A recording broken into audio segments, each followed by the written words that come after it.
and that's just the kind of person I am, opinionated and moronic. I see. Well, this panel is certainly interesting. The issue is morality. Recently, rock artists joined together to provide famine aid to Alaska with the song, Do They Know It's the 4th of July? Critics complain it's immoral to meddle in the affairs of other peoples and cultures. Pastor Richards... What? What do you make of meddling in other people's business like an over-opinionated sociopath? Well, let me say that money could have gone to much better things, like reserving a place by my side in the Pastor Richard Salvation statue. But I digress and plug. Stop doing that. Don't interrupt me, boy. Anywho, I address the Alaska issue in Chapter 23 of my book. You see, the Alaskans are lunatics, plain and simple. They eat whales and snow, and they sleep in the freezer. Who wants to eat snow every day? Oh, I tried to help. I sent a helicopter with copies of my book, but they burned them in a pile for heat. If the people of Alaska choose to live there, let them. But don't come crying when you're tired of eating penguin and it snows 18 feet a day. Yes, but don't you think it's important... I think it's very important to listen to me, young man. That's what makes the state of Florida great. Rather than help improve where they are, people nationwide abandon their hometowns, come down here, and shove their beliefs down everyone else's throats. That's the American way, always has been. We should send some pictures of Florida to those people in Alaska. I tell you, they'd throw down that bear pelt, saddle up the sled dogs, and get pulled all the way to Vice City. And I should know, I'm from Mars. No, you're not. Mars, Alabama. I founded 3 colleges there. The problem with Alaska is that people don't get naked. If you can't work on your car, or play the cello, or use sharp knives in your birthday suit, then what's the point of living? Well, it is a bit cold there. People put on clothes when it's cold. We evolved without a warm covering of hair. That's a lie, sir. We come from the great meteor of truth. Clothes are a habit, like shaving and taking out the trash. As soon as you stop, you realize what a prisoner you were to society and the twisted state of morality. People think that nudists are immoral. Well, we're not.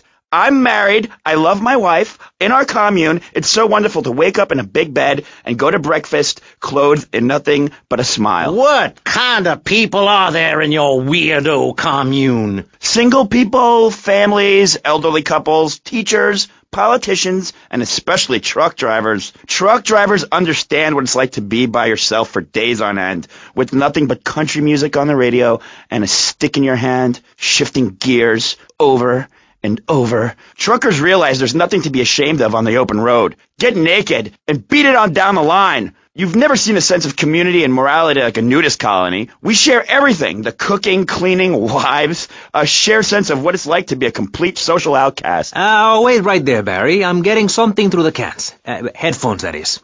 Yes? Yeah, okay. We just want to tell you a little more about public radio funding. We'll be right back after this.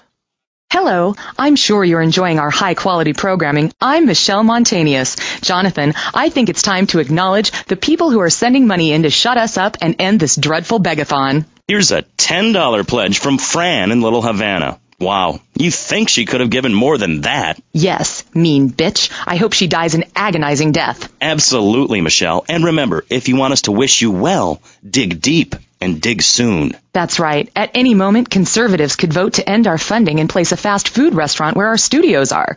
See, there are some people that think everything has to make money. It doesn't. That's why you should give now. Correct. Next week is Environmental Week, sponsored by My Batsu and the Vice City Power Corporation. And next month, we're celebrating Proust's influence on Vice City in association with the Degenitron. But for now, let's return to pressing issues. Remember, WCTR is an advertising-free zone, much like the moon or Times Square. Welcome back. The show is Pressing Issues. The subject is morality. I'm Maurice Chavez. Let's carry on pressing the issue. Now, when the Europeans were done ruining their continent with bland food and soccer riots and arrived in the Americas in the late 15th century, the subject soon turned to morality. You see, Europeans wanted to colonize America, so they had somebody to make fun of. The Pilgrims left England for the religious freedom in Holland, where they visited coffee shops, and after they packed up their ships with plenty of coffee, tea, and cakes to liven up the trip, they set sail for the New World, which they heard had a magnificent roller coaster.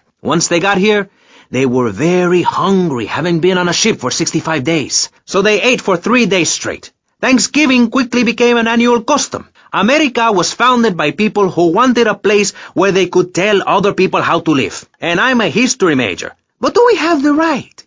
The question, is it moral to celebrate Thanksgiving? A holiday that is clearly about gluttony, annoying relatives, and awful casserole. Well, I for one love a casserole, and at my weekly meeting my congregation has a potluck. You see, a casserole is a lot like life, Maurice, and that's the basis of my philosophy. If you put a bunch of leftovers from the fridge in a pan and bake it, somebody'll probably eat it. It's like my book. You believe in your favorite sports team, then they get massacred. You believe in gravity, then it turns upside down on you. You love your favorite TV show, then the network ends it with a lousy finale. But you can believe in me, and if you believe in something, support it. It's one thing to love something, but if you don't shower it with money, then just don't talk to me. Communism, don't make me puke my guts out, please. Well, I myself love casseroles on Thanksgiving. And the way to teach your children the rich history of America is through theme parks. I just love Pilgrim World, especially the part where you get to slaughter your own buffalo and take home the meat, or give the locals the flu while buying their land off them for a pittance. That's what children need. What is? Wholesome activities that benefit the family. Now, what good is it if a kid plays Degeneratron for 5 hours? Oh, sure, he's killing space aliens, thank you very much, but it ain't putting food on the table. And he's learning bad language, like bleep, bleep, bleep. When my family go out to dinner, we're starting from scratch, even if Daddy is working late, again. We build our own spears, smear ourselves in dung, and then wait in a swamp for something to come by. In the suburbs? I bet your neighbors love you. How long do you wait? Don't you get arrested? Hey, mister, I'm married. Look at the finger. It has a ring. I've got children, for Pete's sake. Stop eyeing me up. I wasn't. You were. I can see you undressing me with your eyes. Well, I tell you, I was a cheerleader and nearly a prom queen. And I could have married anyone, but I chose John. I chose him because he had a kind face and a rich dad. I didn't know he was going to cheat on me or embarrass me. I didn't know. But I won't be made a fool of. I've got the children. Okay, Jan, it's okay. Men are idiots. Ask my ex-wife. Don't worry. Stay calm. I'm not eyeing you up, but I am a little worried about you. How are the children? Do they enjoy school? Of course they do. That's precisely why I'm going to start homeschooling my children. High school is a cult. There's a group of savages that rule the roost and get all the girls, and everyone else is picked on and abused.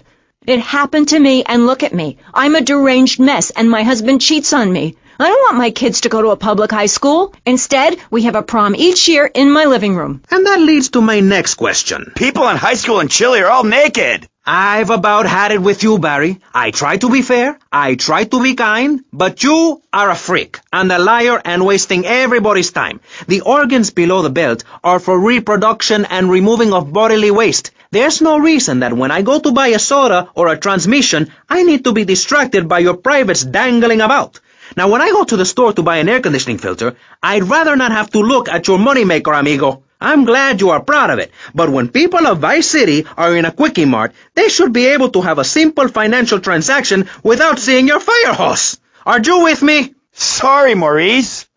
That's okay. Just try to behave. I think the sun must have got to you or something. Yes, maybe that's it. Maurice, if I may, you have a fine show here, and I'm glad to be on it. But everyone within the sound of my voice and smell will die in the fires of doom. It is written. TV is trash. Radio is trash. Our newspapers are run by Canadians with an agenda. Our very way of life is threatened. We formed this great state to play golf, and I'll be damned if any weirdo hippies are going to tell us we can't fill in wetlands and make a home for ourselves, complete with 18-hole championship standard courses and selective admission.